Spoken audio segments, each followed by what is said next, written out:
Hello friends, ഗർഭകാലത്ത് പാൻറ്റീസിൽ പെട്ടെന്ന് നനവ് കാണുമ്പോൾ ഏതമ്മമാരുടെയും ടെൻഷനാണ് ഇത് വെറും മൂത്രമാണോ അതോ കുഞ്ഞിൻ്റെ അമ്നിയോട്ടിക് ഫ്ലൂയിഡ് ചോരുന്നതാണോ എന്നത്. അമ്നിയോട്ടിക് ഫ്ലൂയിഡ് അല്പാൽപമായി ലീക്കാകുന്നത് എന്തുകൊണ്ടാണ്, അത് എങ്ങനെയെല്ലാം തിരിച്ചറിയാം, ഇത് കണ്ടാൽ എന്താണ് ചെയ്യേണ്ടത്, ഗർഭിണികൾ നിർബന്ധമായും അറിഞ്ഞിരിക്കേണ്ട എല്ലാ കാര്യങ്ങളും വളരെ ലളിതമായി ഇന്ന് ഈ വീഡിയോയിലൂടെ പറയാം.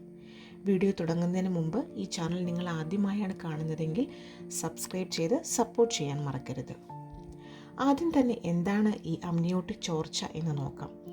ഗർഭപാത്രത്തിൽ നമ്മുടെ കുഞ്ഞിനെ സുരക്ഷിതമായി പൊതിഞ്ഞ് സംരക്ഷിക്കുന്ന ഒരു വെള്ള സഞ്ചിയുണ്ട്, അഥവാ ബേബി ബാഗ് എന്നാണ് അതിനെ പറയുന്നത്.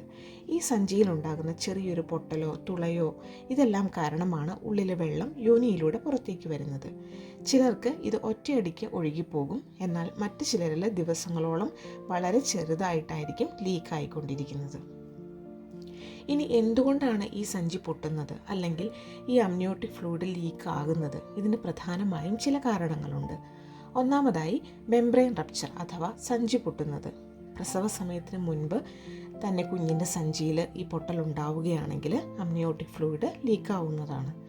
രണ്ടാമതായി ഇൻഫെക്ഷനുകൾ, ഗർഭപാത്രത്തിലോ യോനിയിലോ ഉണ്ടാകുന്ന അണുബാധകളാണ് രണ്ടാമത്തെ കാരണം.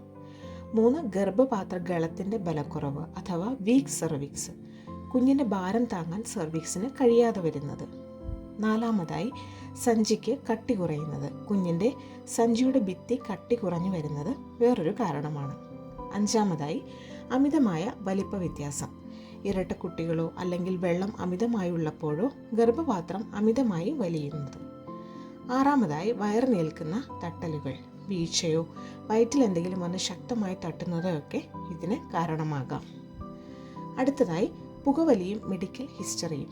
മുൻപ് എന്തെങ്കിലും ഗർഭപാത്ര പരിശോധനകൾ നടത്തിയിട്ടുണ്ടെങ്കിലോ പുകവലി ശീലമുള്ളവരിലോ ഇത് കാണപ്പെടാം. 8, പ്രത്യേകത കാരണങ്ങളൊന്നുമില്ലാതെ സ്വാഭാവികമായും ഇത് ചിലരിൽ വരാം.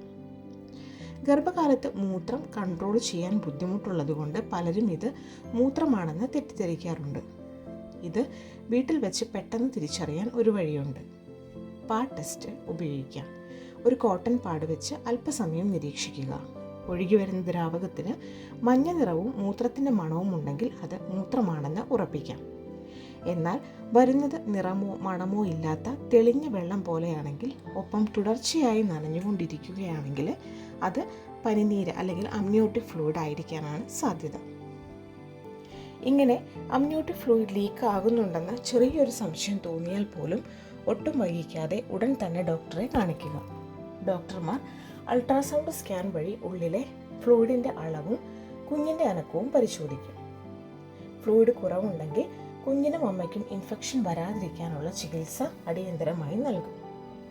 ഇത് പൂർണ്ണമായും നമുക്ക് തടയാൻ കഴിയില്ലെങ്കിലും ഇൻഫെക്ഷനുകൾ വരാതെ വ്യക്തി ശുചിത്വം പാലിക്കുക, അമിത ഭാരം എടുക്കാതിരിക്കുക, കൃത്യസമയത്ത് ചെക്കപ്പുകൾ നടത്തുക എന്നിവ വഴി ഒരു പരിധിവരെ പ്രതിരോധിക്കാം. ഈ വിവരങ്ങൾ ഗർഭിണികളായ നിങ്ങളുടെ കൂട്ടുകാർക്കും ബന്ധുക്കൾക്കും ഉപകാരപ്പെടാൻ തീർച്ചയായും ഷെയർ ചെയ്ത് നൽകൂ. സംശയം താഴെ കമൻറ്റ് ചെയ്യാം. അടുത്ത ഒരു പ്രഗ്നൻസി വീഡിയോയുമായി വീണ്ടും കാണാം. ചാനൽ സബ്സ്ക്രൈബ് ചെയ്യാൻ മറക്കരുത്.